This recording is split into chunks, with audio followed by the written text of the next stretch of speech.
We are live. This is not an official Yes California event. This is a Marcus Ruiz Evans event. As CEO of Yes California, I'm doing this, but it's only on my own channel. With me today is my long-term colleague, someone I call the counselor, Hannah Miyamoto. She's a brilliant legal mind, one of the best histories on how California was independent from Mexico and America. She's written and based upon original research by other people, but she's put it together in the most legal format I've ever seen, articulating the point that California was a nation from 1836 to 1846. On top of that, she's been a lifelong, or as long as I've known her politically, supporter of California could be a nation, although we have different opinions on how to get there. And today we're going to talk about the election results with the recall election. I'm going to sit back, Hannah. What do you got for us today, and what do we need to know about the Gavin Newsom recall election? It just happened. Apparently, everything's counted, so we can look at the numbers and pour over and draw conclusions. Hannah Miyamoto, what do you think we should be thinking about this recall election? What should we know? Okay. First thing, I'd like to welcome everyone to the show. I want to remind you people that I also happen to have a master's degree in sociology as a PhD student in sociology. So as a result, I know about surveying. And in fact, what we're going to talk about today probably going to be deep dives into that, but hope to get some insight to people about how surveys actually work and the phrase, oh, the polling was wrong, that kind of stuff people say. Oh, you have to understand how polling works. Am I going too fast? No, your stream is all jumbled. You may have too many applications open on your computer. Yeah, I actually do. Okay. So close all of those applications except for the one for StreamYard. Okay, and I might have to.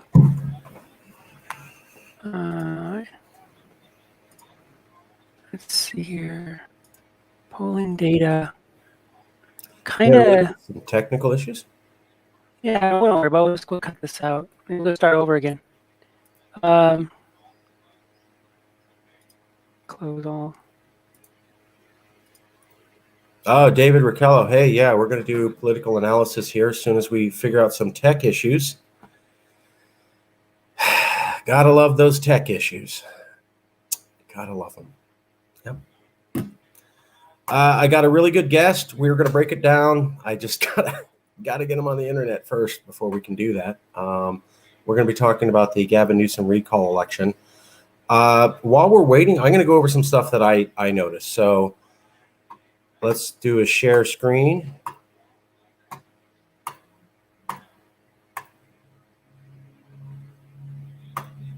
Hannah wants to cover the Real Clear Politics Polls 2021 recall election. There's some of the information she's going to show. And she also wants to look at the official Secretary of California, Secretary of State results.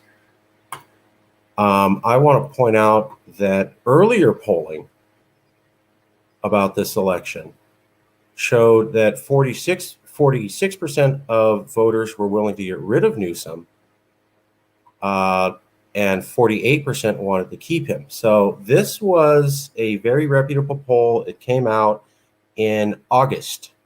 So at the beginning of August, it's the beginning of September now. So basically a month ago, this was the reality.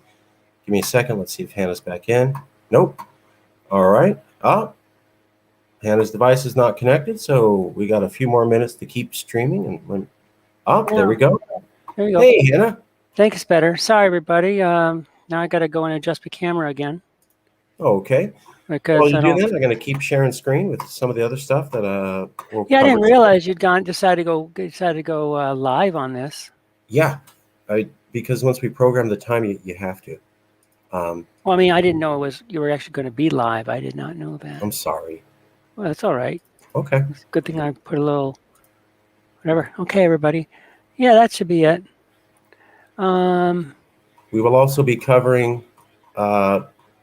I showed them some of the data that you wanted to cover. We're also going to be covering the PPIC statewide survey, Californians and their government. Okay. This came out right before the election. This was the popular poll where they said Gavin Newsom's going to utterly crush the election. Mm-hmm. And apparently that seemed to match up. because this was taken days before. It was the last major poll they did. We'll cover that. Yeah, but I'll say the margin was actually a lot larger in the voting total, you notice, Sure. than which is, and I think I can explain why that is. Sure. So, but let's. I mean, God, I'd like to see that. Could I But just cover this one link first, real of quick? course, sure. The other thing we're going to look at is this NBC News. This is the results of the poll from NBC. A lot of people are using this in the news. They had a exit poll. We'll be going into what the exit poll showed, comparing it to what the PPIC showed, comparing that to Gavin Newsom's speech of how he himself described the election, and comparing it to the poll that showed a tied race only a month ago. In addition to the Secretary of State of California, this is a link, and Real Clear Politics summary analysis aggregate of multiple other polls. But first, let's hear from Hannah Miyamoto. Hannah, what would you like to say? What do people need to know about this recall election? Well, the first thing to remember about exit polls is because there was such a heavy mail-in vote on this case. In this case, let's not forget the exit polls are going to be a little bit, be careful with the exit polls because that concerns the actual voting on the election day. So it's going to probably be a lot more Republican voting, and which means, for instance, if I believe the exit poll says that 60% of the voters were female, which probably tells me that the mail-in vote, I'm just going to pick a number and say it was 70% female. I mean, I think it was overwhelmingly female. If it was, 60% is an amazing, split for gender, but I think it was even heavier in mail-in vote because the mail-in vote was more liberal. Sure. I don't know. I don't have the statistics for the mail-in, but this you wouldn't, because that's the whole point of a mail-in vote. But I'm just saying to you is that the exit polling data is of dubious. It you know what I mean. It used to be very important to have exit polling data, but today, with such a large percentage of the vote not even being counted by exit polling, then it's going to be skewed in one particular way. So just want to remind people of that. So yeah, that's number one. Number two is I'd like to say that some of the pundits on here, I think, have really been missing the point as far as thank you very much for the comments here. Some of the points that have been brought about is saying, well, all we did last night was prove that California is a blue state and blue candidates are going to win in a blue state. Yeah, but the margin was 24%. And I'm saying that there are a lot of states that are not California that you have a similar election and you would have results in the 10 to 12% margin. A convincing, so that probably leads into the next point. I think there are three major factors that explain what happened last night. Number one is Larry Elder. I'm just saying Larry Elder. We'll get more into what he means by that. Number two is the U.S. Supreme Court decision on Texas abortion prohibition law, which happened on the 2nd of September. And I'll show when the polling data shows a big swing on the no vote and the yes vote, both, as soon as that came out. And number three, which is really probably not, I was surprised to see remarkably low turnout in Republican strongholds. Overall, the yes on recall people simply did not succeed in getting their voters to come out, vote yes, I should say, in the areas where they clearly needed to, where they had a chance. You know what I'm saying? They weren't going to win in Alameda. They weren't going to Alameda County or San Francisco County or Contra Costa County or Stephen Santa Clara County, but they blew it when it came to the counties they might have had a chance in. And so now let's go over some of the data, shall we? As of 2:55 in the morning, this morning, from the Secretary of State's office, the yes vote was 36.1%, and the no vote was 63.9%. And specifically, a total of 9,137,428 votes, with 70% counted. By the way, compare that to the 2018 election. In that case, Newsom won 61.9% of the vote. the turnout was 63.8%, and there were 12,464,235 votes. So in other words, the recall worked out even better for Newsom than his 2018 original election.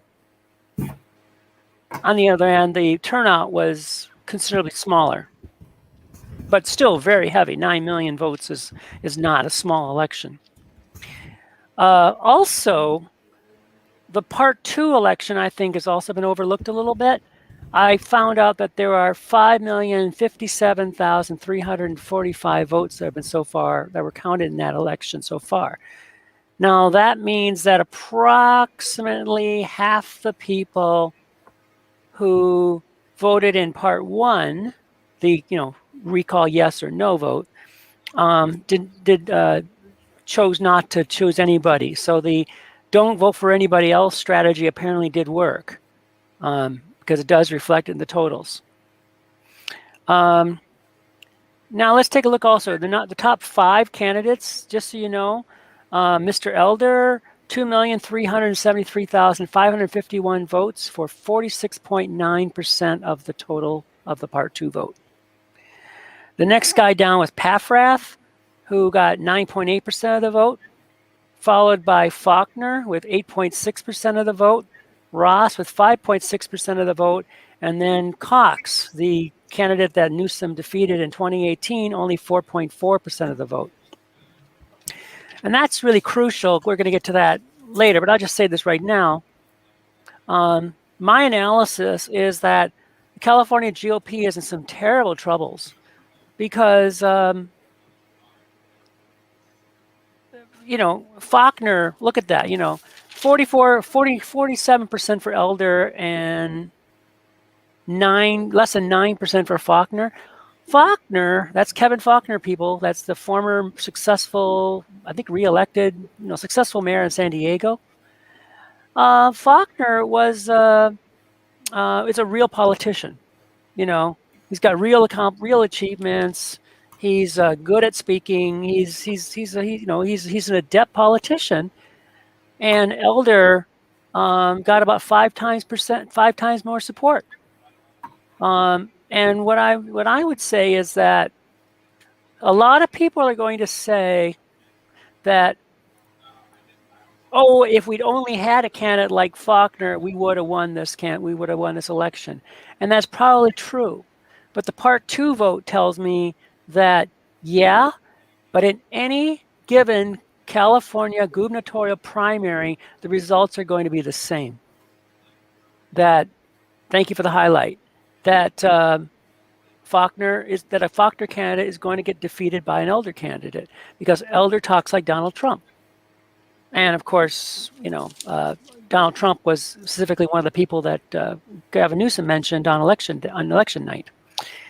So that's what what people need to understand. This is why my final and sort of take-home message here is I think that, well, hey, it's YouTube.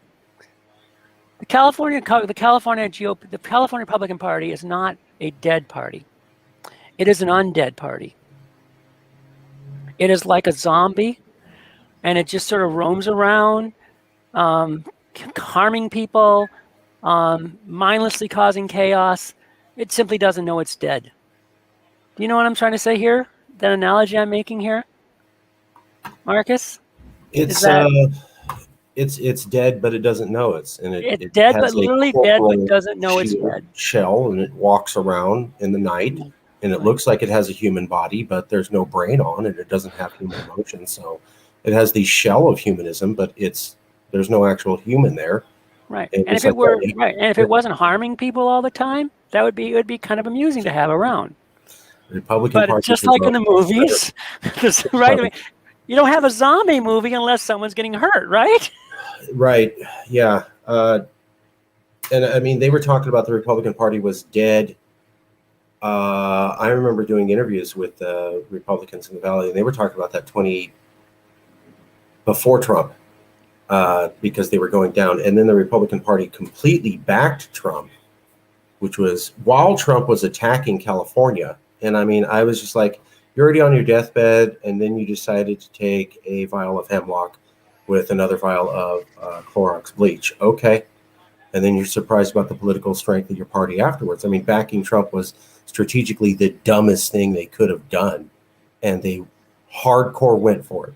And I remember when Faulkner first ran, the very first thing people said about him, here's a picture of him with Trump. Mm-hmm. That was the first thing anybody said about him.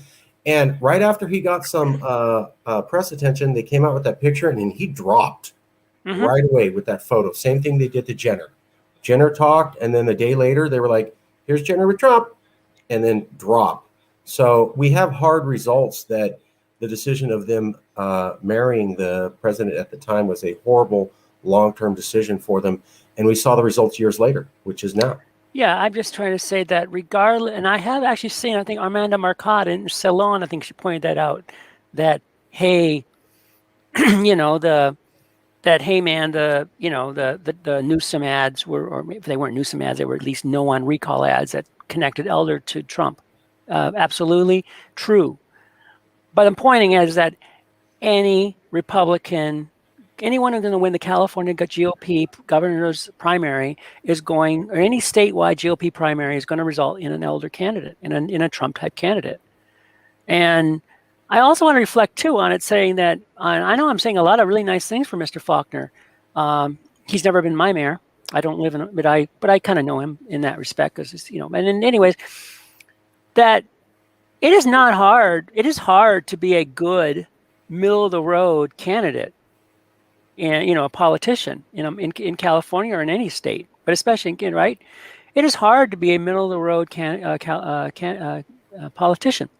It is not hard to be a loudmouth, irresponsible, extremist candidate who just says, who doesn't care if they alienate 2 or 3 times more people than they actually, win over. Yeah. And that's Elder.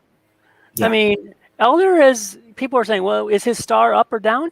I think it's fantastic. He's shown that he could pretty much walk into a GOP primary right now and win.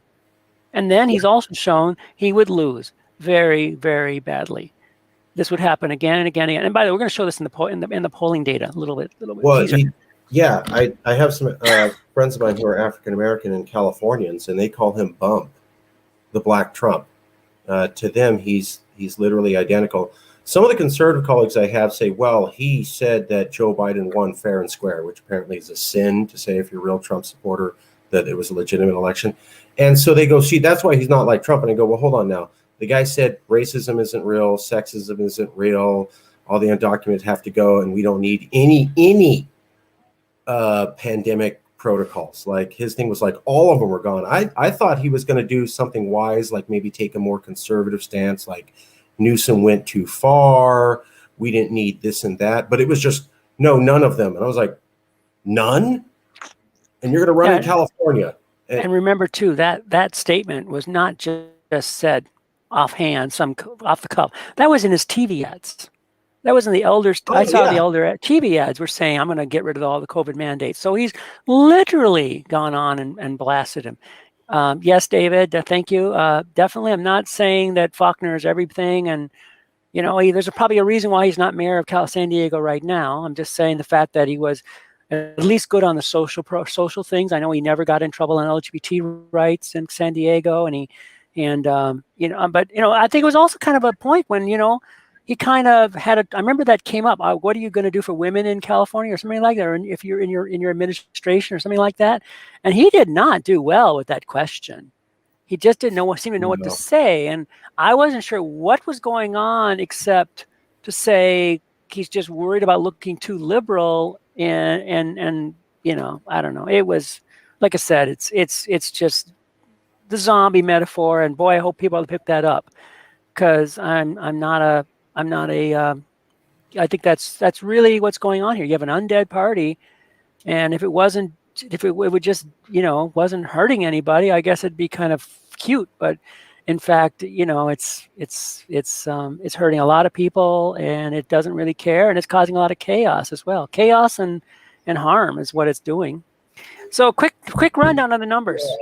I went down and looked at, because I think it's important, as I was talking earlier about, reparations, definitely. Oh, definitely. And I mean, exactly. Trump. All like, those things. can you upset women Latinos, African Americans, immigrants. You know, like it's Trump. It's the Yeah. let me see all the dumb stuff that Trump says, and then go. And I love on Fox News they would go, well, look at these liberals, and they're silly saying that he's a backing white supremacist. The man's clearly African American. Yeah, it's called being token. It's called being a sellout, a shill. You can go back to Rudyard Kipling and the British. This isn't Well, old school stuff. He's a it's also going to attract. It's yeah, also then going be to there. attract people to listen. Does he have a television show or a podcast or whatever Radio. he's doing? It's up to his media profile. So it's good. So like I said, it was a great night for Elder. Even though it's a terrible night for the California GOP. Now that I think we let's look quickly. Let's do it. People who are here or don't know or be nice to know that the population of California is really concentrated, and that's really what decided this election. Los Angeles, for instance, which has 10 million people, at a 70.8%. San Diego, which is a kind of a push. Republicans win in San Diego. That was 8.6%. Orange County, which is just a tiny bit small San Diego, they went no 52.6%. Riverside, fastest growing counties in the state of California, 2. They got 50% no.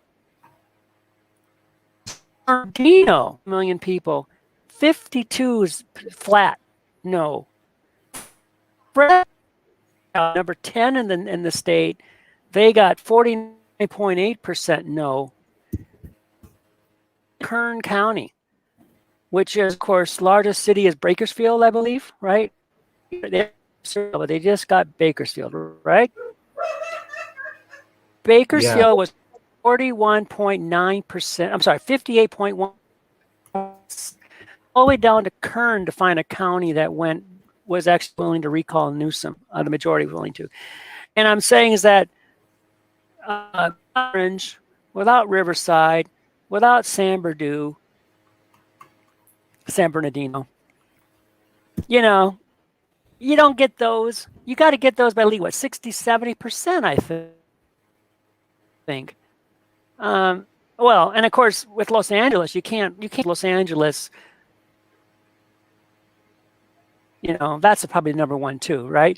The yes in Los Angeles County was now over almost 10 million people there. And they simply, and by the way, in the places where Newsom did really well, San Francisco County got 86.7% no. Santa Clara County, 75.9% no. Contra Costa County, 73.1% no. Alameda County, that's Oakland and Berkeley, percent no. And Sacramento, that's the 12th, 6th, 9th, 7th, and 8th. Who's the morally court? Morale. I don't know, man. I don't know. David, we don't know what you mean by moral. What morale court is, or maybe it was a misspelling. Sorry, we're not exactly on the Elder fan. David's not an Elder fan either, I'm pretty sure. I know, and we don't think what Elder's doing, but I'm just saying that commentator now, which is probably all he really wanted in his life, and that's what he's achieved. But I'm just saying this. See, the yes on recall people simply better. Oh, one last thing I wanted to get. I'm at Kern County. Well, you probably know this, Marcus, that is the number 10 county in the state. They both have about 1 million people, right? 1 million. Fresno's 913,000. Fresno, there were 9,683 votes cast, with majority for. In Kern County, it was 88,987, with the majority. I'm saying here? Two No. counties with almost the same population, but the turnout in Kern is. Your feed is fuzzy again. It's distorted. I don't know if you can do anything. Okay, I'll repeat that again to everybody. I was saying is that Fresno and Kern are not only in the same rough area, but they're also about the same size. Kern has about 900,000 people.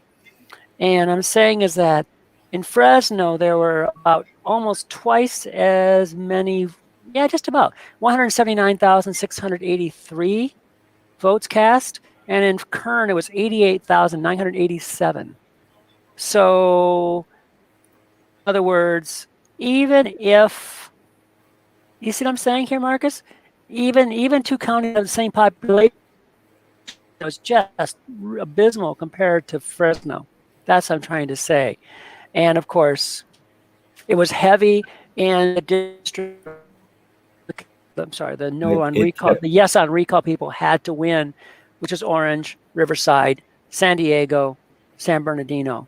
I mean, and maybe, those are the ones that had to win, and they didn't come close. And so that's pretty cool. Now, can we move on to the next point, which has to do with the role of the abortion issue? Sure. I just want to summarize because it was a little bit glitchy when you were speaking. You're saying the conservative bastion counties did not come out in support of the recall, not in enough, and that's why the recall failed. Not quite. Okay. I'm saying that Kern County really didn't get much turnout, number one. And Kern is Bakersfield. Right. And then, of course, the counties that had to win, they didn't win. Right. They didn't even win by a small margin. They lost. And that's what I just Orange, said. San Bernardino, Riverside. So it wasn't a question of turnout. Turnout was very high, but it wasn't good. That wasn't good news for the yes on recall people. Okay. Sure. So I was just surprised by the fact that Kern and got such a small number of votes, but because that kind of to me indicates a lack of enthusiasm, or even something as simple as a lot of the recall supporters weren't even registered to vote. Do remember you had to be registered to vote by the 30th of August, unless you went same day registration. I'm sorry, 14th, 30 days before the election. So by August 14th, you had to be registered to vote. If you're not registered to vote, it doesn't matter how you felt about Mr. Newsom. You would have to go same day registration. You would have to have gone down to the polls and, showed your ID. And see what I'm saying here? So something's going on with the turnout. What I said, though. Okay, sorry. Let's go to Texas. Texas and abortion. How does that have an impact? Can you bring up the Real Clear Politics page, please? Sure.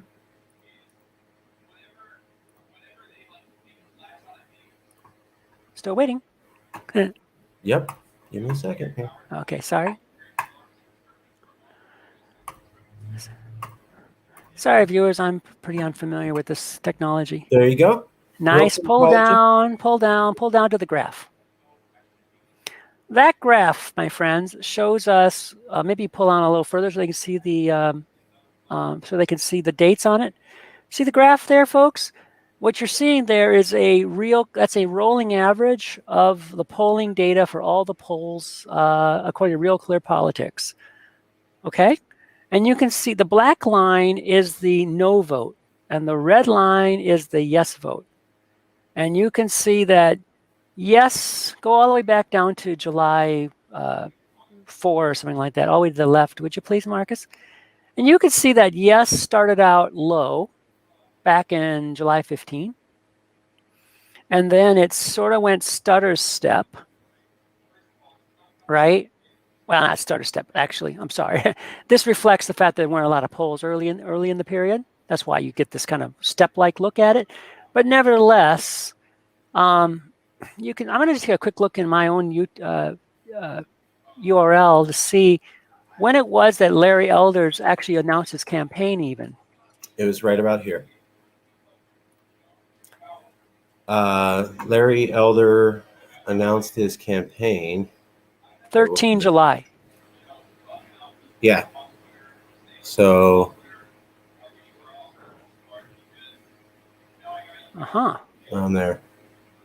So there you go. See that big jump? See that big jump there? Yeah. Then it got interesting, and then about here, August 2nd.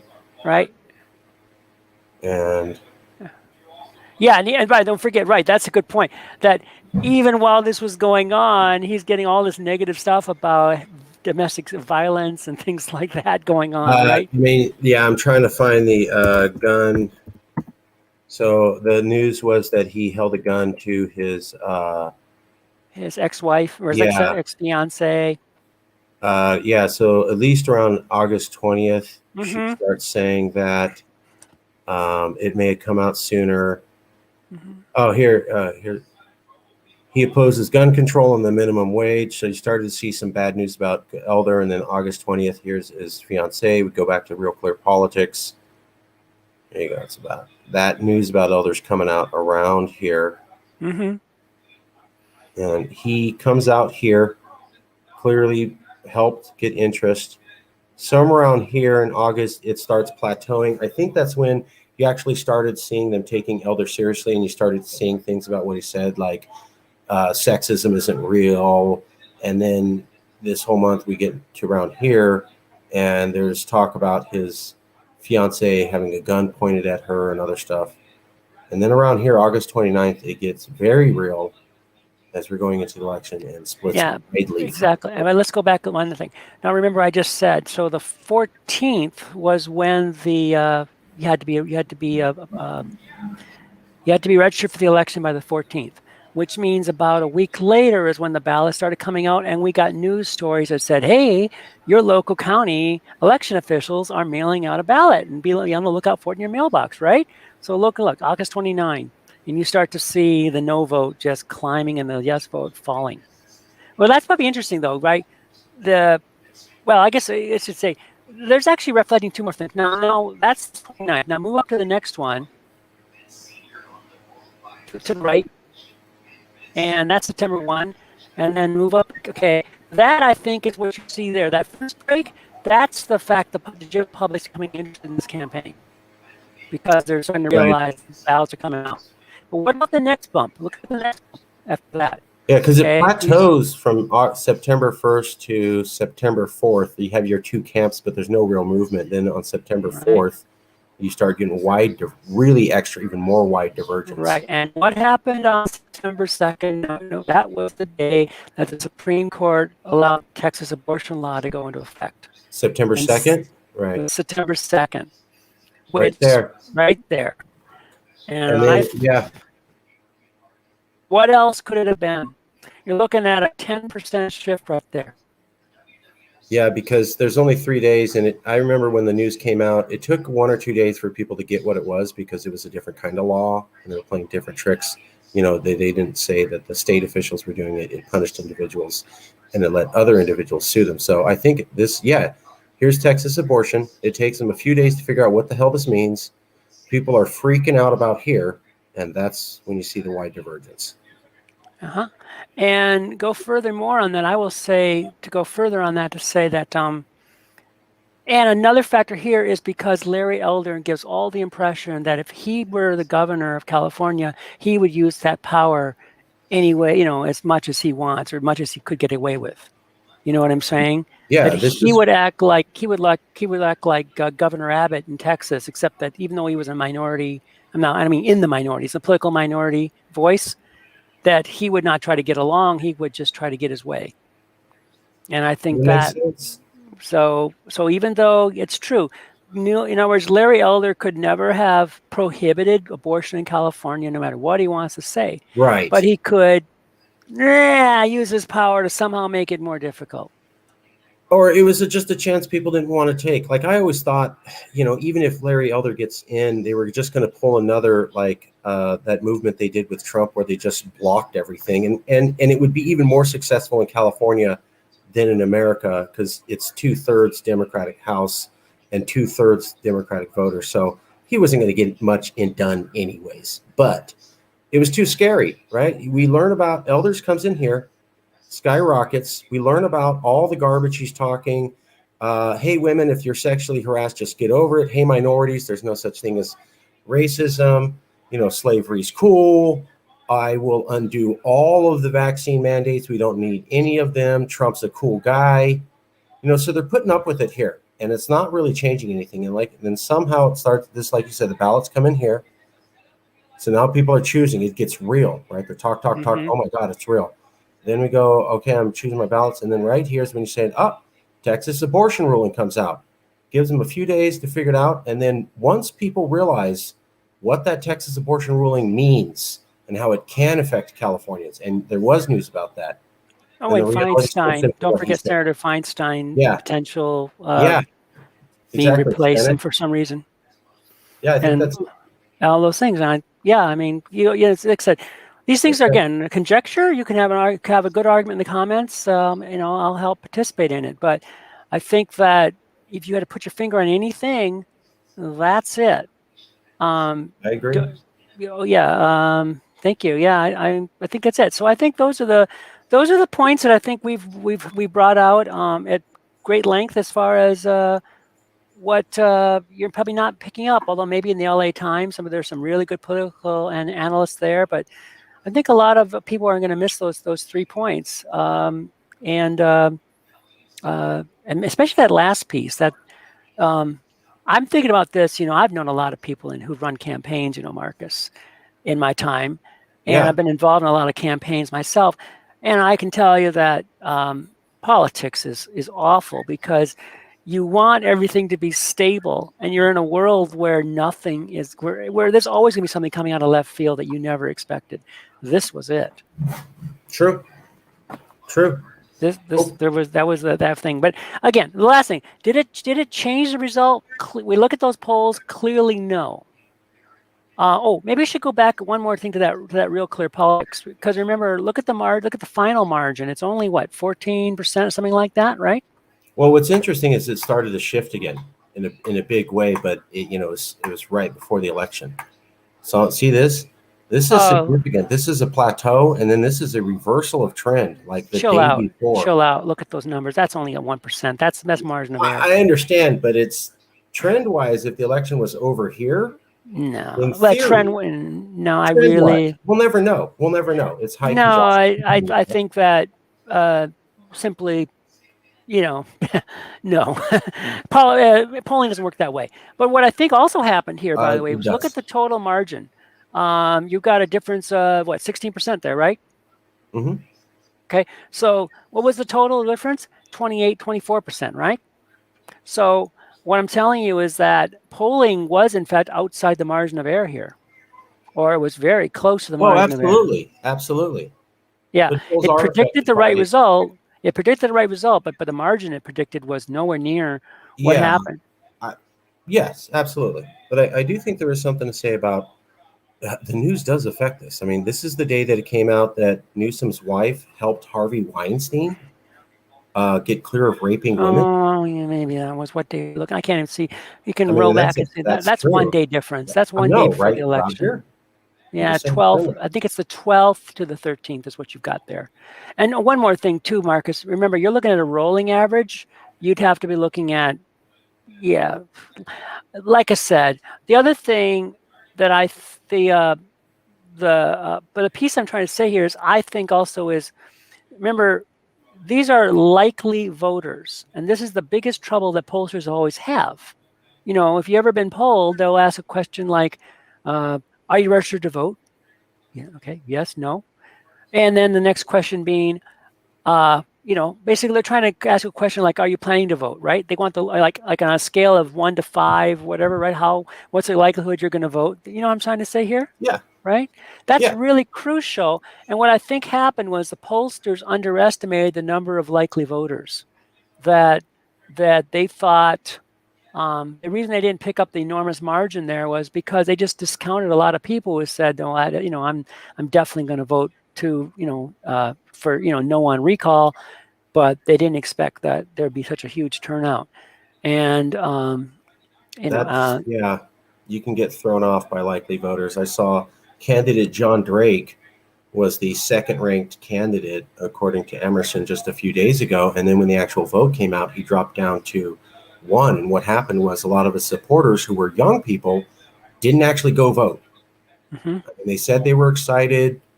When they were interviewed, they were super excited, a lot of support, but like, do you actually show up and fill out that piece of paper? And no, they didn't. Yeah, but Caitlyn Jenner got like 1.9%. Yeah. I mean, it was like, That was awesome. Candidates that the media put a lot of attention to completely fizzled. Well, just because they didn't pay attention to the reality. So after Caitlyn, I mean, if you asked anybody about Jenner, they said, I hate Jenner. And you could ask anybody in the LGBTQ, you could ask any progressives.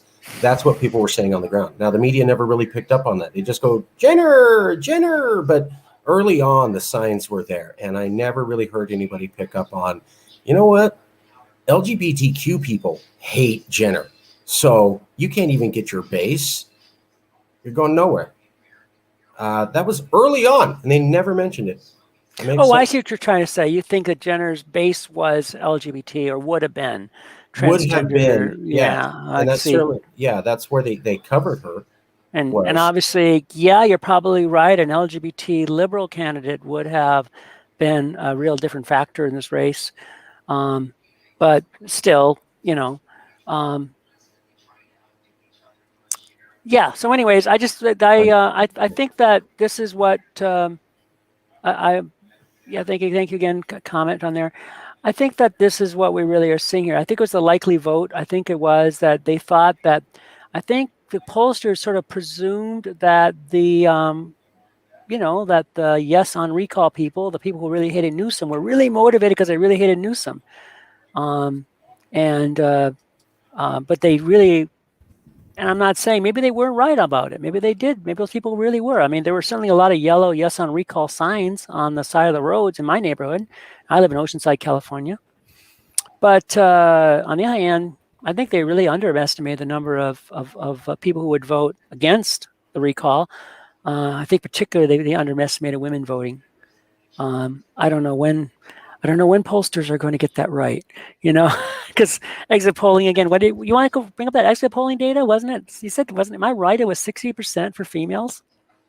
Yeah, not on that. It was almost even men and women in that NBC exit polling. Okay, then I must have just. Who knows? But I mean, in the election, women always vote more than men, so that's probably the actual. And that's the exit poll, like you said. That's not the actual voting tally thingy. Well, maybe I put it to you that female vote was more motivated to vote because of the abortion issue and everything else that we talked about. And it comes down in this way to Larry Elder. It's kind of funny too. It's not a Trump. It wasn't a Trump election, but Elder acting like Trump. And then it was Larry Elder himself, if you know what I mean. Yeah.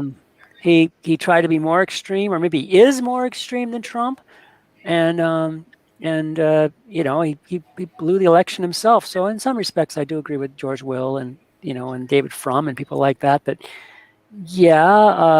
but they're forgetting. We got to end this someplace. But I think what they're forgetting, Marcus, is that without. You can't just go and wave your hand and say, oh, we got to get rid of the Larry Elders of the world, out of our party, because they're the party. They're the ones who are going to win the statewide primaries. And so I have no answers for you except, get used to losing, and maybe eventually people will find to change their mind. But you got your own base to worry about. And of course, it doesn't help that there are all kinds of leading Republicans are going around echoing Trump's claims about election fraud and goodness knows what else. But the debate, it's going to take some time. And I think you and I were saying last night, we both concluded that 2022 is basically foregone conclusion now in terms of whether Newsom gets reelected or if he runs or if almost any living Democrat runs for governor in California in 2022. Yeah. It's a foregone conclusion. Yeah. You know, okay, you didn't win by 24%, you won by 12%. You still won, and you won convincingly. You won Yeah. going away. It wouldn't matter who the hell you put in there. He's going to win. He or she is going to win. And so, I agree. that's it. It could even be a transgender, non-gendered binary person might have a good shot of winning by 6 or 8%. It's gonna be but they're not but that's not gonna happen. No, it just doesn't take it. And I guess maybe one more thing we not forget, by the way, was this was not just a Democratic vote. This was an independent vote because party affiliation in the state's about 45% Democratic, but Newsom pulled up 61%. Did I say right? Right. 61.9. So I just saying, if you run it, so if you're saying if you run the numbers, you can see that independents also decisively split for Newsom, Fair enough. Fair enough. Fair and enough. that's another factor. So don't know, but guess bottom line is to say that I guess some people are saying, is California a liberal or a Democrat or a liberal or a conservative state? Well, this result says it's a liberal state. It's not even necessarily Democratic Party. Thank you very much. Yes, like, share, comment, and ring the notification bell. Indeed. Well, we're only halfway done, and I'd like to present my analysis and give some I'm feedback. sorry. I thought you were just pitching No, no, in no, no. along the I want way. to make sure we All got yours right. first, and everybody Fine. thoroughly understood it. And by the way, I agree with everything you said. I do think Larry Elder was Donald Trump, and I do think Californians saw that. I do think it scared them, and that's why they rejected him so hard. And I do think that's a lesson. Don't bring your Trump garbage to California. We ain't gonna have it. Didn't have it 2016, didn't have it 2020. You tried again 2021. That's 3 times in a row. It failed. Nobody likes it out here.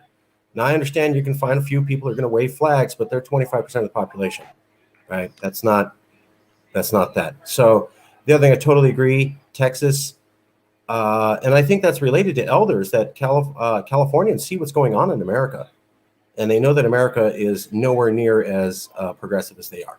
So they see abortion rights getting rolled back in America. They see the Supreme Court didn't strike that Texas law down. It basically just stayed it. And then they see Elder, and he's talking the same way. And they're like, we almost had Trump twice, and now they're just going to directly inject Trump here. And we don't like that. And America is the kind of place that does not respect California values. I think they see that. And then I think, yeah, you absolutely saw a low turnout in Republican areas because, as we talked about, a lot of these traditional Republican strongholds are not Republican anymore. They're majority progressive.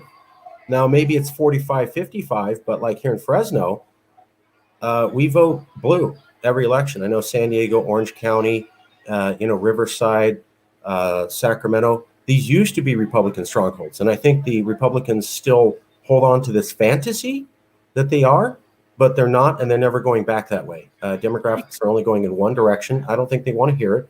And it's like the dead enders during the Nazi period. They one last battle and we can bring the Reich back, right? And they're not going to feel otherwise, even though Berlin's bombed out and they're surrounded.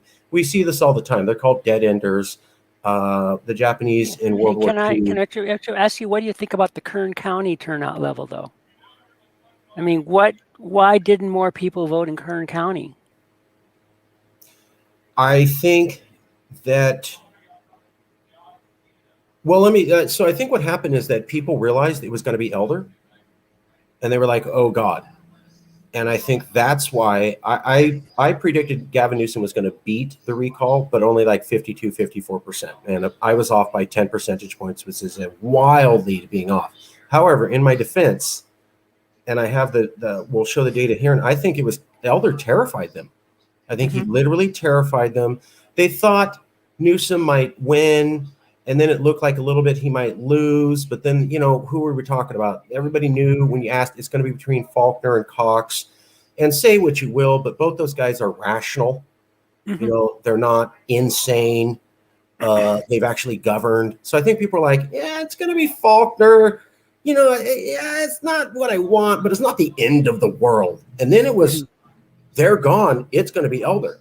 And I think reality set in very hard for people. It's like, It's going to be Newsom or Elder, end of story. And for a while, they weren't sure. And then the last couple of weeks into the election, it was very clear from what I could tell on the ground. It's, do you want Elder? No, then you want Newsom. You're either going to pick Newsom or Elder. And they were like, and I think Newsom was right partially, and I'll cover that too in his acceptance speech, that Californians rejected someone displaying non-California values. Elder riled up the Trump base, which, maybe that's half of America, but here in California, that's a minority, clear minority. And most Californians don't want to hear that sexism is, not true, or racism, or slavery wasn't that bad, and all the other just garbage he said. It's like totally opposite of who we are. And I think that just terrified the garbage out of people. And they were like, not him. I mean, if that's what it is, then no. And I think that's why you saw a huge amount of support against the recall. I think that's why you saw a lack of support supporting the recall when it actually came down to it. And I think that's why, Newsom got over 60%, which is blowing this out of the water. I mean, he is so safe forever. His next election is probably shoo it. I doubt they'll even run anything. But I also think that's because of Elder. And I think if Elder wasn't there and it was like Newsom versus Faulkner, I don't think he would have had that much support. I think he would have beat it, but I think it would have been 52-54. Right. Because I guess I keep going my point of that. What if is kind of not really irrelevant, only because it was not Larry Elder, it's somebody else. It's it's not hard to find bad it's not hard to be a bad politician. And bad politician, I mean by saying somebody who just goes out and alienates everybody. True. That's not a big skill. Having no experience in government and losing a lot. That's why he's blump. He's the champ at that. African American friends. It'd be like yeah, exactly. It'd be like taking a strong stand against American patriotism in 1942. He's Wump. He absolutely is. And they have other words for him I won't repeat, but I'm saying that, remember though, that it's frankly older white people that matter in the California GOP, and let's go quick back to Kern. I'm keep breaking back to Bakersfield. Is the place loaded up with never Trump Republicans, like people who wouldn't vote for Elder, but they don't want Elder, but they couldn't bring themselves to vote no on recall? Well, I think what happened is that Latinos fueled the recall effort, and then they saw what it got them, and they were legitimately angry with Newsom, not for anything Fox News says, but because mostly they're independent contractors and they lost money and they were mad. They weren't like refusing liberal progressive visions of California. They were financially hurt by Newsom, and so they were mad. But I think it came down to, okay, but Newsom did this, and he hurt you. But do you want Elder? Do you hear what the guy's saying? Like, slavery's not that bad. And just to clarify, Marcus, I'm asking about Bakersfield, basically. Mm-hmm. Yes. I don't know too much about it, but I know that it's a pretty solid. But you're saying the Latino vote's particularly strong, or the conservative, let's call it for now, the conservative Latino vote is strong in Bakersfield, and that's what didn't come out? Yes. And the conservative white people don't like hearing that. I'm here in Fresno. I go down to Bakersfield. They want to hear what you'll hear. There's this constant refrain. I'll go, well, the farm workers are liberal. They go, well, the farmers are conservative. There's one farmer to 20 to 30 farm workers. Mm-hmm. So when they get a vote, now it's this fantasy. 10 years ago, it was hardcore Republican. I was here. I was against the Iraq War, and people literally would not introduce me by my name, but that's the dude that's against the Iraq War. I could go anywhere in the valley and be introduced that way. Now no one talks like that, and that's because there's more Latinos than there are Caucasians, and Latinos typically go progressive, although not always. And Kern County and Fresno have become dominant Latino. The Latino portion of Kern County and Fresno is higher than the Latino portion of California overall. So for California is full of Latinos, the valley's even more full of Latinos. So it's like common Imperial County. Yeah. One of my best friends is white, and one day that's we El went to a Centro, Mexican restaurant, and he's like, I say something, and my Spanish is horrible because I'm third generation, and he goes, and like they understand him, and I go, Dave, you're white. Why do you know this? He goes, we live in the valley. What are you looking at me for? Like, you can't get by without knowing some Spanish around here. That's just the way it is. So they lost that conservative Latino vote, which I think they would have had if, like you and I have talked about, you got rid of that bigotry and discrimination and identity politics, and you just focused on economics, which a Faulkner candidate would have done. But an Elder candidate, like you said yesterday, Elder went very hard, like, oh, what do Trump voters want to hear? Let me get out there and start saying that. You know, no COVID restrictions, get rid of them all, freedom, wild freedom for everybody. I mean, I'm not super big fan of all of them, but I was like, you're saying nothing? That's just dumb in this political climate. Like, you could maybe argue a little bit, push back in here and there for small businesses, but like I have, but nothing. That's just, why didn't you say the earth was flat and climate change is fake? Like, yeah, and let's not remember, many people, again, that Orange County includes Huntington Beach, the famous, conservative stronghold. And Orange has also got a lot of Republican members of Congress who won by 1 or 2% in the last election. Great. A lot of Asians, a lot of Vietnamese American and Korean Americans seem to be slipping into the GOP. But nevertheless, Orange came down 53%. No. So, that's, so just saying that, the conservative, whatever that conservative stronghold is in California, please find it. Well, it's there, but it's like what you and I said, right? You're Asian, I'm Latino. Both of you and I have agreed the business climate's too harsh, but we both said we're fiercely going to stand and die for California progressive values. Like, I don't want to live someplace where they're not going to allow. I'm not so, I don't have a strong opinion too much frankly, about the business climate, but, and I think there's also a lot of positive things about the California business climate, which are related to culture, by the way, Okay. All right. Just want to say that for YouTube's purposes, but we ran this down. I mean, we ran this down, and it's fascinating, but it's really not that hard to explain in the end of the day.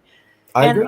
And by the way, did you see those maps? I don't know if it was on that recall, but there was a really interesting map. If you looked at, I think a week before the election, they had a map out that showed where the ballots were coming. The mail-in ballots were coming in. And you could see that right along the coast, the turnout was strong. Yeah. And then the valley was this deathly area, and then except for Fresno County, which was doing really well, and then the places along the Sierras, but again, small turnout. So good for them for getting so many people voting. But those are the places that you could see this coming. At least 2 weeks early. It's fascinating. Well, let me show you a couple stats, and then may I ask your opinion? Oh, yeah. I love this back and forth. Let's go back and forth. Back, forth, and forth. Back and no hip-hop fans? Okay. Here's the first thing I want to... here we go. So this is Gavin Newsom's acceptance speech that he gave. And this part I completely agree with. We said yes to science, yes to vaccines. We said yes to ending this pandemic. We said yes to people's rights to vote without a fear of fake fraud or voter suppression. We said yes to women's fundamental constitutional right to decide for herself what she does with her body and her fate and the future. That's literally what you said, Hannah, about the Texas thing. We said yes to diversity. We said yes to inclusion. We said yes to pluralism. That is literally what we just talked about with Elder offending Black people, women, and more than half the voters. More than half the voters. So totally agree. This was Californians. Oh my God, Elder's going to be like Trump and do all the same stupid stuff he does. Here's the Texas thing that Hannah was saying, literally in Newsom's speech. Then here's the Elder says things like Trump. We can't handle that. And we said all those things we hold dear as Californians. So I totally agree with the governor on that. That it was that. Where I disagree is this part. I'm so humbled and grateful to millions and millions of Californians that exercise their fundamental right to vote and express themselves by overwhelmingly rejecting the division, by rejecting the cynicism, by rejecting so much of the negativity that they find our politics in this country over the course of so many years. I completely disagree with that. So Californians, when Larry Elder was going downtown to LA, there was a white woman who wore a gorilla mask and made fun of him. That's racist as hell. Nobody said anything here in California. Gavin Newsom himself at the beginning insulted my family, who hates Donald Trump. Slow down. I'm not quite sure see, I know a little more about feminism, and there's also like there's some artists who wear gorilla masks, and there's no racial piece to it. It's just the idea that they're female women artists who are trying to just direct attention to some other part of not their bodies. So that's why they wear the gorilla masks. While there's a black man candidate. But I do remember this. I remember that someone threw an egg. It was one of the homeless people in Venice, Cal, who threw an egg and that was not racial. That was just simply they didn't want him around, and they were kind of frustrated that Elder was trying to exploit them.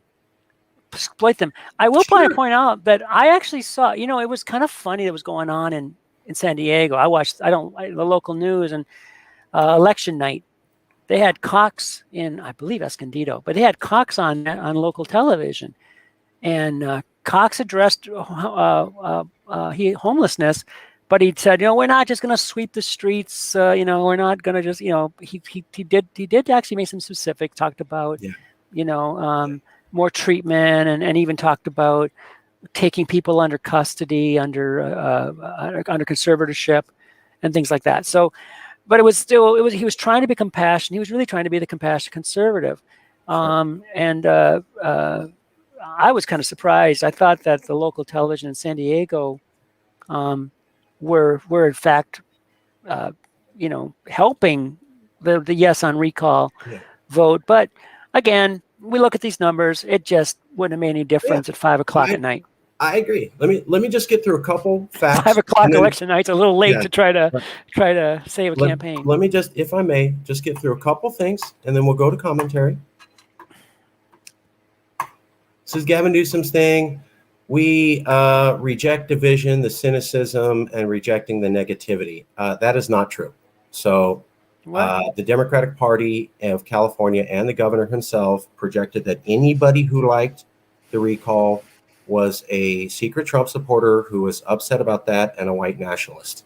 And that upset a lot of the Latinos, which is why later on the Democrats found that they were not able to count on the Latino vote. And when we look at the final voting of Latinos in this election, it was basically 50-50. So another thing to point out is... Yeah, let's look at that exit polls that we don't... Although we did say that it's going to be a conservative bias. Okay, can you actually back up a little bit? Well, can you back up to look at gender first? Let's see what gender was. We were talking about gender. Okay, see, 64% female. Oh, I'm sorry, you're right. 53% of the people voted were it, and then but then of course there's an 8% gender gap there. That's probably what you're saying here. But okay, but still, it was still a significant number of females outvoting males. There's no doubt about there. Just want to point that out. Yeah, it's not. And those numbers are pretty normal. This out, though, that 60-40 for Latino votes, apparently. Yeah, but I want to point this out, that it was 46-48. That's not what that graph you just showed. I understand. I understand. In August 3rd, it was 3rd of August. 46-48. So at some point around the time as we were shown with the Real Clear Politics, which kind of matches. So it starts off even, but this is when people learn about Larry Elder, like we talked about. He did this, he did that, he did that, and then as you pointed out, this is when they get the ballots, and it gets real in a stark divide. What I find interesting is this is the buildup here, and at this point, it could have gone a different way. And what I'm saying is people saw Larry Elder and were scared, but that doesn't mean that there wasn't legitimate anger at some point here. And I don't think it was about Newsom's policies on climate change or stuff. I think Californians love all that stuff that Newsom says. It was just upon losing jobs in the business climate. Yeah, but I keep reminding, go back again to that number on it. I'm saying that it's likely voters. That in August you just don't expect a lot of people. Remember, we were having a lot of discussions about in the news about how many people would actually vote in the election in August, you know. And I'm saying is that I think the pollsters underestimated the likely vote. Although again, that may be possible the fact that events happened, like for instance the September 2 Supreme Court decision that totally made hash out of data in August. I do want to point In out. other words, you're not necessarily wrong, you're just simply outdated. You know what I mean? That events changed and that changed people's opinion.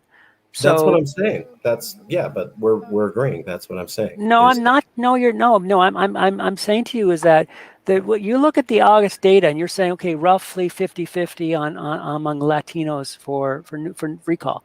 But you're not tasking just all people. You're saying likely voters. Let's go back. I think you'll probably, if you look at it, you drill down, you'll see it was likely voters. And that means, you see what I'm trying to say? This happens all the time. You think you're not just doing an opinion poll of every Latino person you happen to run up to and ask a question. You're only talking to people who are likely voters. And that's what I'm saying, that if you underestimate your likely voters, or you think the likely voters are more likely to be yes on recall, then yeah, you're going to get a bigger number on yes on recall. Which is, but again, I'm not blaming pollsters because I'm saying that if for instance, the elder candidacy, change the results dramatically, which it seems to have, and then of course the abortion case decision. Those two pieces, if they change the board, if you will, the green board, then the results would be, the data in August might be correct, but there just were a lot more likely. A lot of voters who eventually came out and voted were not likely voters in August. That's what I'm trying to say.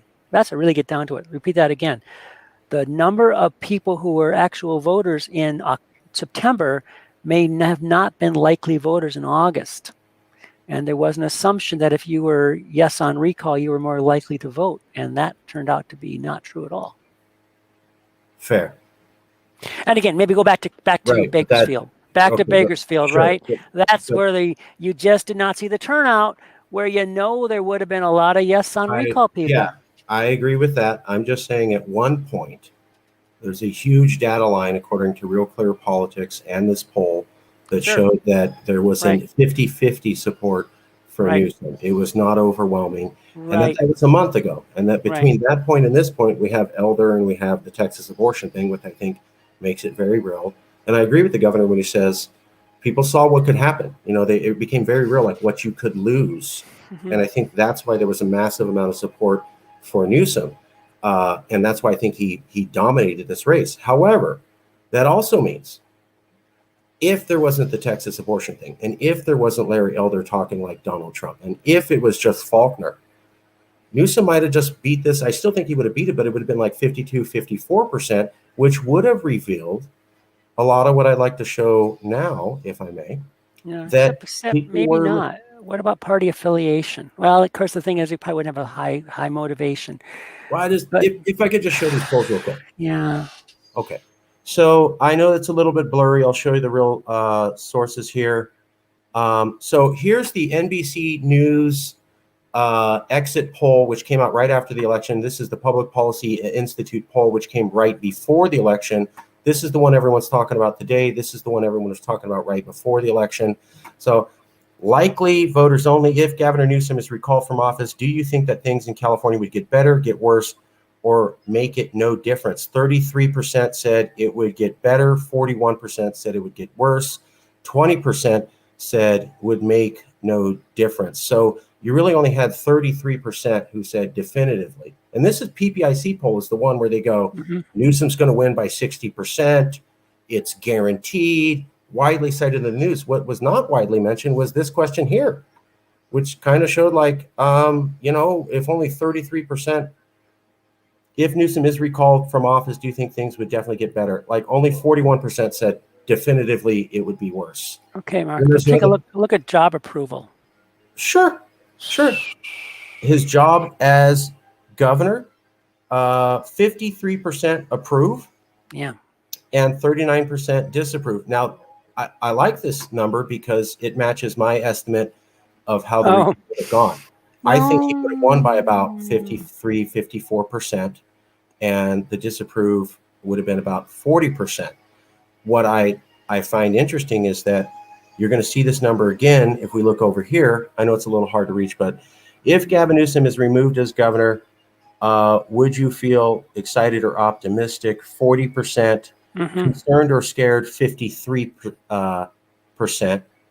That 53%, I'm scared of Newsom gone, kind of matches the 53% who says, I like the job he's doing right after the poll. Well, yeah, it's also approving, coming very close to the actual vote, which was 64, right? It's in there, yeah. Yeah, but I also like that language, concerned or scared. I mean, that's pretty intense language. Yeah, that's why I liked it. Is Newsom in touch with the voters? Yes, 54%. No, 42%. Again, that same 53 like him, would be scared if he's gone. Do think he's in touch with the voters. Here we go. How do you feel about the way Gavin Newsom is handling his job as governor? This is before, this is after. 55% like his job as governor. Again, 53, 55, 54. Here's another one. Do you think this is exit poll data, right? This is exit poll. This is survey. The after is exit poll. Yeah. Exit poll. PPIC is phone survey, I believe, of likely voters. So remember to everybody in YouTube land, this does not include the mail-in vote. This is the people who are just walked up and voted on election day at the local polling place. Yeah. And on the left side. So these numbers, that's probably why they're all looking worse. They're looking worse for Newsom than they actually came out in the actual vote. If you're asking like how were the exit polls wrong? Not the exit polls weren't wrong, but they weren't measuring what the voting measured, if you know what I mean. Right, but the PPIC one did include people who mail in their ballots, and we have two different polls that are showing roughly even numbers of roughly about 40-ish% were against Newsom, and roughly 53, 54% were for Newsom. And when we talked about how people were terrified with Elder, I think that bumped it up 10 percentage points. I think this is what the race would have looked like if Elder wasn't around. Oh, yeah, but you're still going back to the hypotheticals, and I kind of wish you wouldn't. Well, I think it's okay with hard data. No, the reason why I say it would and wish you would, because I feel that to me, what's more, you're kind of missing you're sort of, taking your eye off the ball, if you will. The ball that's coming down, I'm going to use a baseball analogy here, if you don't mind. The ball that's being pitched here, the one that's going into the strike zone, is that Elder isn't inevitable. True. Right now in 2021, the only candidate the Republicans are going to put up would be an Elder, even though he's a sure loser. And I think, and that's 2022 and probably 2024. It's going to take some time to work out somehow or another, that, emotion. And I guess it really is an emotion that says, I'm going to support candidates who are going to lose because they reflect my values. Yeah, but I think you could say the same about the Democratic Party and Hillary and the Democratic Party. No. We supported Hillary because we thought she could win. Well, the feeling was she could win. And the feeling was, and I'm telling you, a lot of people who supported Hillary, who voted for Hillary, felt much more attuned to the fact that they thought she could win. I remind you that the same thing went on with Obama and Hillary in 2008, if you go all the way back then. But what I'm trying to get at here is that if it's not Elder, it's somebody else. It's not going to be hard to find another right-wing extremist in California to run for a statewide political office, just because of the amount of money and everything that they're going to get out of it, or the publicity they're going to get, or whatever it is they're trying to get. They're Yeah. going to there's no way around it, and Mr. Faulkner knows it as well as you and me, and so does his campaign manager, that and his chief advisors, that this was just not going to happen any other way. So I mean, with all respect, um, keep that on. I'm just saying, Ben, your batting coach here, keep I keep your don't eye on see the them. ball here. It's Yeah. not going to change, and it would have, could have, should have, or I wish it had been this way or that. Not now. And I don't think we're disagreeing. but oh, I, and one more thing to say. Looking at Mr. California Republican who votes for Elder, even though the polls say he's going to get crushed and everything like that, Marcus. That's where it's really important, where people are going around saying, "Oh, the elections are fixed," or election fraud, or what I'm trying to say here. This belief that somehow something, the big lie, as it's called, right? The big lie is really important, because the big lie is what makes guys like Elder the Republican nominee. That's what I think we want to remind. That's what you need. That's what I think is really important to remember.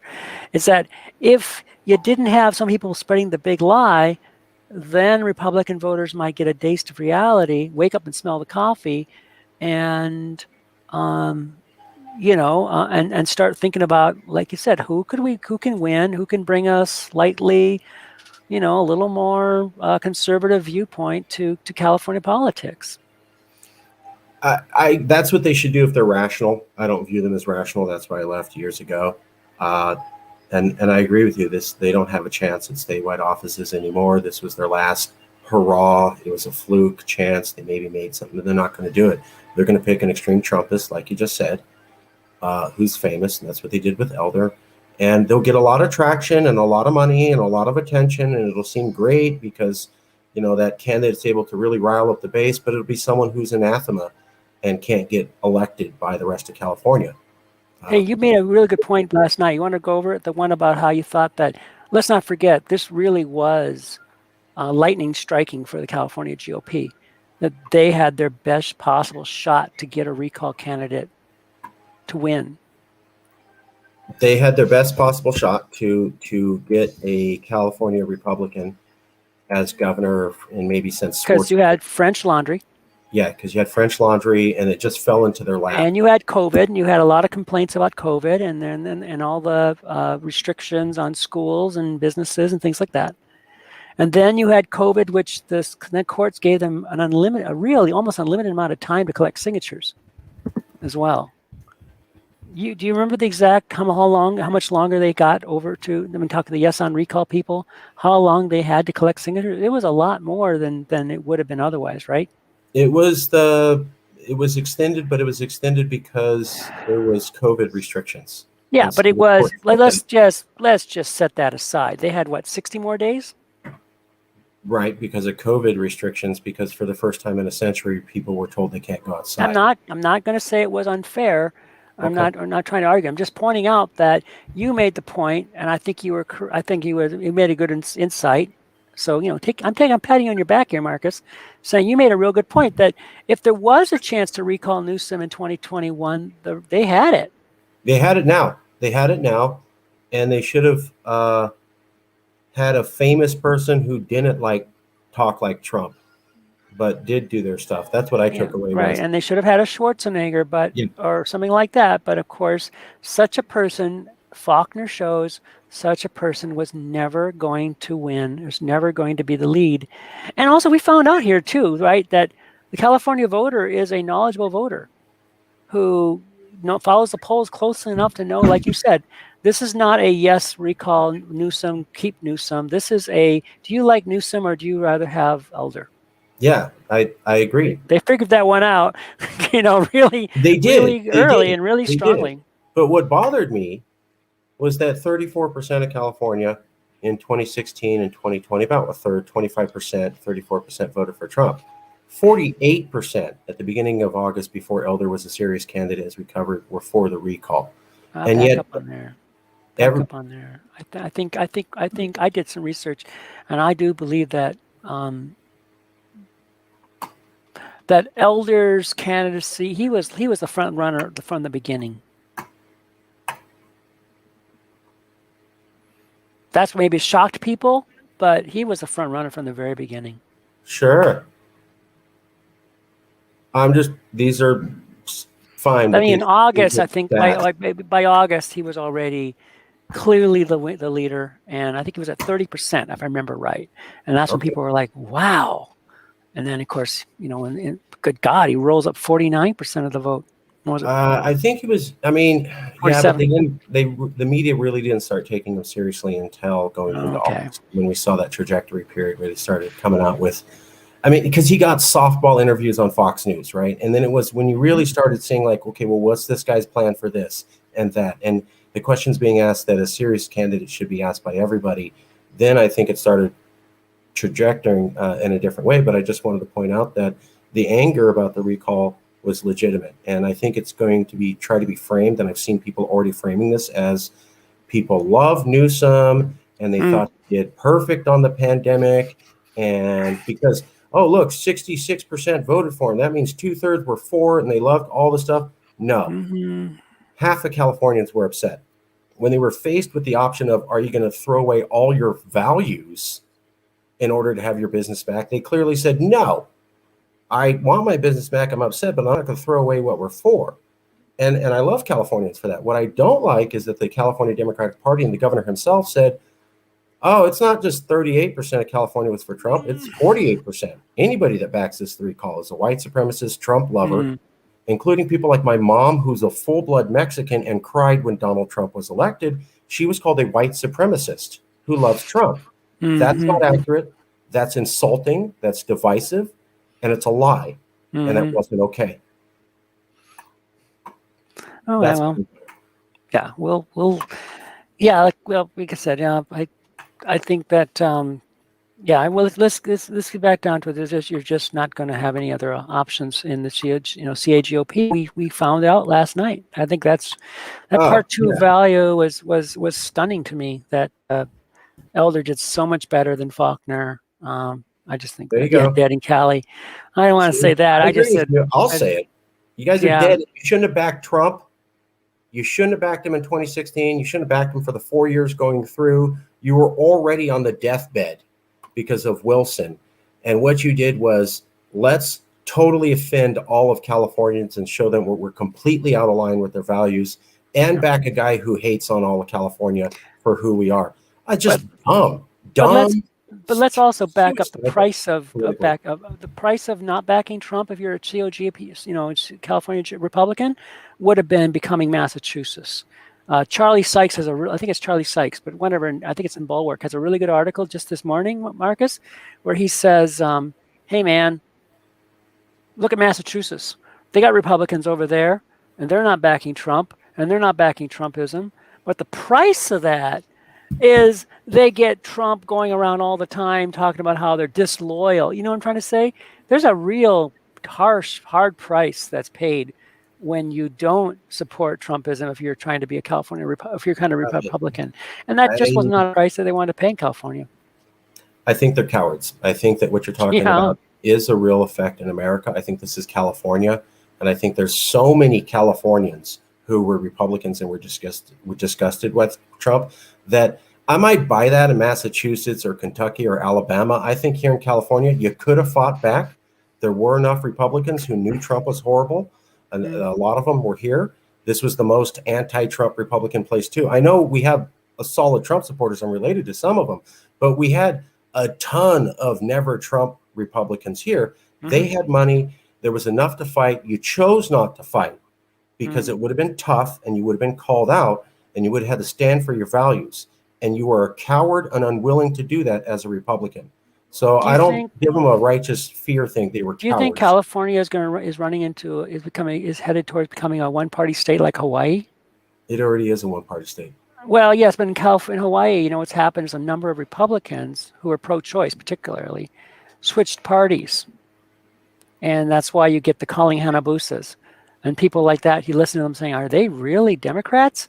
Well, they weren't. They didn't used to be, but they are now.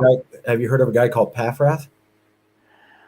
Yeah, I didn't know anything about Paffrath. Yeah, he's a fake Democrat. Okay. He ran as a JFK-style Democrat, got 10% of the vote, but his platform was not in line with the Democratic Party. Oh, okay. And Well, he I'm based just saying, on what his about whether ideas. Faulkner wants to change parties? Is what I'm trying to say. Is He whether might have to. it would help a lot.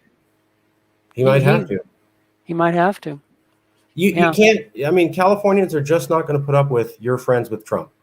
They're not going to put up with it. Maybe that gets you a couple 100,000. Maybe it gets you $1 million in donation. Maybe that gets you a bump in the polls. But you're going nowhere statewide with that. So Yeah, but as regarding campaign money, I thought about that too, and I'm saying is that I don't care. You're California GOPer, right? And you've got a pro business, right? And you go to the local, Chamber of Commerce type of people, and you can get a lot of money. You might get more money than the Trump wing extremist, right? But you're going to lose.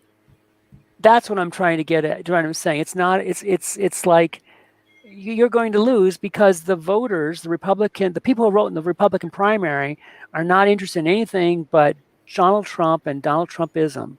That's what I'm trying to say. That's all they want to hear, and it's paradoxical because, I mean, after all, they don't believe elections really happen and all the rest, but never, I don't know. But I'm trying to get here, right? That I don't see yeah. a Faulkner, I don't, a Kevin Faulkner or even a Kevin Faulkner with a fantastic record. I mean, again, now we're into hypotheticals because now we'd be looking for something like a super mayor of LA or something like that who's Republican. And that's not going to happen in a long time. I just can't see it. If it was 20 years ago, Faulkner would have been the top candidate. Yeah. If it was before Schwarzenegger. 20 years ago was Schwarzenegger, but okay, before Schwarzenegger. If it was before Schwarzenegger, it would have been Faulkner, but people know Schwarzenegger. That was the last time they got a thing. Here's Elder. Yeah. And, Trump is a very, people who like him really, really, really, really, really, really, really, really like him, and that. Well, but here Faulkner, in California, I should point out with that. Yes, but don't forget, DeMarcus, Faulkner, I'm not saying he's a bad guy or anything like that, but man, he's not that exciting. So, there's that other X factor. That he's you kind of, when you go back to 2003, I think to myself more like Gray Davis, like a competent. I think the real reason why he's mentioned is because he's a Republican a Republican leader from a big city. Yeah, I think that's really it. Because I just said if there were a big leading Republican in LA or in San Francisco, well, like Gavin Newsom, who was mayor of San Francisco, or Sacramento or Fresno, I think any of those cities, we'd be talking about them. But that's and right, yeah. Right. So, hey, if you and we should say if you disagree, and by the way, I keep bouncing the table. I'm so sorry, America. It's because I keep putting my hands on the desk. If you disagree or have comments, please put them in the comment and channel below. But I think you had anything else to share? I think we've done some great work here. I mean, I'm sorry, I shouldn't say that. I think we've done our best. We've done our best to give you an insight that you're not going to get anywhere else or not too many other places, let's just say, and certainly not in the big media, the national news. They're missing a lot of pinks, and maybe that number one piece, which is that, guess what? It was California, but it could have been a Colorado, an Illinois, it could have been a lot of other states, even a Florida, where maybe not Florida, but anyways, there could be a lot of other states that are kind of purplish, Minnesota, where, this would result in would just been a smaller margin, but it would have been pretty decisive either way because, the average American voter is not interested in having a Donald Trump guy running this country and running their state. That's really it. Totally agree. But unfortunately, that's what the Republican base seem to really seems to want. Right. And not just Faulkner. If you look at Kevin Kiley was unknown, came up through this race as a Republican, really smart, good social media game, good talker. Unlike Faulkner, he's a dynamic speaker, but he didn't say stupid Trump stuff. So that's a second data point pointing at, they want to see someone saying Trump things. And if you're not saying that, then, you're not really going to get too far with the hardcore Republicans out there. We'll end the show. We can debate this. I do want to point out, though, that these were my notes. We got everything out there except for the recall was not unconstitutional. It's in the California Constitution. It's been there for 100 years. So, also Earl Warren of the Warren Court of the Supreme Court was here in California when it was law, and he said absolutely nothing about how it was unconstitutional. And the 2003 recall of Gary Davis was never challenged 20 years in court. Secondly, they say it's a waste of money. I'm not going to deny that it cost $300 million. So if you're like, hey, the election's in a year and a half, do we really need to do that? I get that. I get that. But I also think the strongest period of democracy, whenever you look at it in antiquity, was when the rulers were terrified of the people. Mm-hmm. The strongest period of democracy that the Empire of Rome ever knew was right after they burned down the first assembly building. And then they built up a new one right next to it. And it was the 3 decades of Rome where all the senators had to walk into the new Senate building right next to the rubble of the one that people burned, that they had a Senate that actually roughly tried to do what they wanted because they were terrified that all that had absolute power, one day you push it too far. And that was the greatest period of democracy. You look at early in Greek, the Athens League, it was the early part of the league. When the Athens League got corrupt and they felt they could do things without the will of the people, that's when they got there. So I think scaring the hell out of politicians every once in a while is a good thing to do. But I get that you're saying, hey, it's $300 million. We could have waited a year and a half. I will point out, though, that I don't think the recall is a bad system. The recall system was built in 1905, 1911 to fight the influence of corporate money in California and give the people a way to check the politicians. Well, say what you will, but there's this group called PG&E, and we have been shown by PBS, not Fox News, that Gavin Newsom straight up lied about what he said he was going to do on the wildfires to protect PG&E. We also know PG&E was at the French Laundry, and we also know that PG&E contributed a lot of money to his campaign. And so here's a corporation not doing well by us and the people, having things burned down and influencing the governor to lie on their behalf and lobby with them. That's all fact.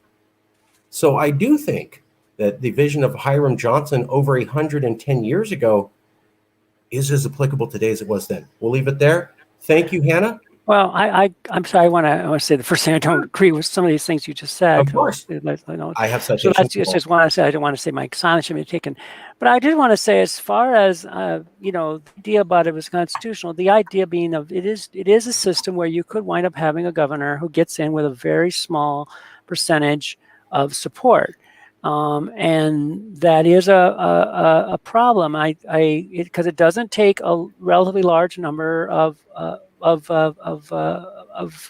signatures to get a recall petition in, and it's been proposed such things as just simply adding the incumbent onto the list of people would be fair.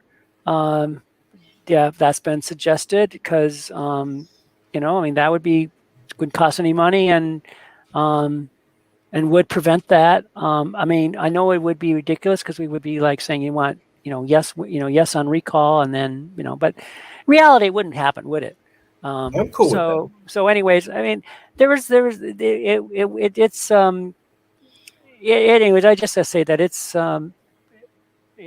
there's some good proposals out there, and I guess what this really comes down to, maybe we shouldn't cut it off because we did have that long conversation about the question of will there be another recall? You feel strongly the answer is no. And I'm talking about a recall like now, like people are going on the streets right now. No. Why are we going to recall Newsom? Because he's governor of California. No. And you'd think that's ridiculous. My point is, I look at who benefits from this, who would benefit from a second recall campaign. And that's all those people who one, like to get their they want to promote themselves, and two, people who are who get money working as campaign consultants.